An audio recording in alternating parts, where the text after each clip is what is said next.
கர்த்தருடைய நாமத்துக்கு ஸ்தோத்திரம் உண்டாவதாக. மரணத்தை எல்லோரும் ருசி பார்க்க தான் வேண்டும். மரணத்தை காணாமல் யாரும் இருக்க முடியாது. எல்லோரும் மரணத்தை ஒரு நாள் சந்திக்க தான் செய்யணும். அதனால் பயப்படாதீர்கள். வேதம் சொல்லுகிறது, மரண இருளின் பள்ளத்தாக்கிலே நடந்தாலும் பொல்லாப்புக்கு பயப்படேன். தேவரீர் என்னோடு கூட இருக்கிறீர். உமது கோலும் உமது தடியும் என்னை தேற்றும் என்று அவருடைய பிள்ளைகள் பயப்பட மாட்டார்கள் என்றும். ஏனென்றால் இறந்தால் தேவனிடத்தில் தான் போவோம் என்று நன்கு தெரியும்.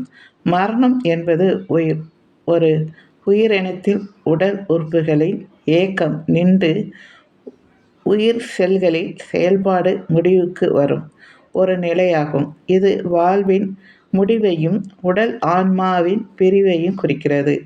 அறிவியல் ரீதியாக முக்கிய உறுப்புகள் செயலிழப்பதே மரணம். ஆன்மீக ரீதியாக இது வாழ்வின் தொடர்ச்சியான பயணத்தில் ஒரு அங்கம் என பல்வேறு விளக்கங்கள் உள்ளன. எனக்கு தெரிந்த 2 தான். அந்த ஆன்மா இறந்த பிறகு அந்த மனிதன் உயிரோடு இருக்கும்போது நல்லது செய்திருந்தால் அந்த ஆத்மா பரலோகம் போகும். கெட்டது செய்திருந்தால் அந்த ஆத்மா நரகத்தை நோக்கி போகும்.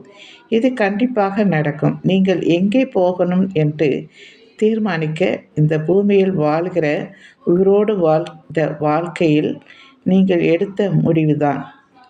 வாழ்க்கை பயணத்தை பொறுத்துதான் கிடைக்கும். நரகமா சொர்க்கமா? நீங்கள் நல்லது செய்தால் சொர்க்கம், கெட்டது செய்தால் கண்டிப்பாக நரகம். இதை யாராலும் மாற்ற முடியாது.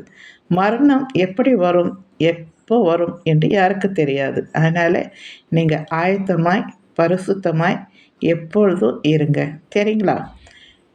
அதுக்கு பிறகு நீங்கள் இதை குறித்து கவலைப்படாதீங்க. இது கண்டிப்பாக எல்லோருக்கும் நடக்கிற ஒரு காரியம்தான். தேவனிடத்தில் இருக்கும்போது தைரியமாக இருங்க. தேங்க்யூ.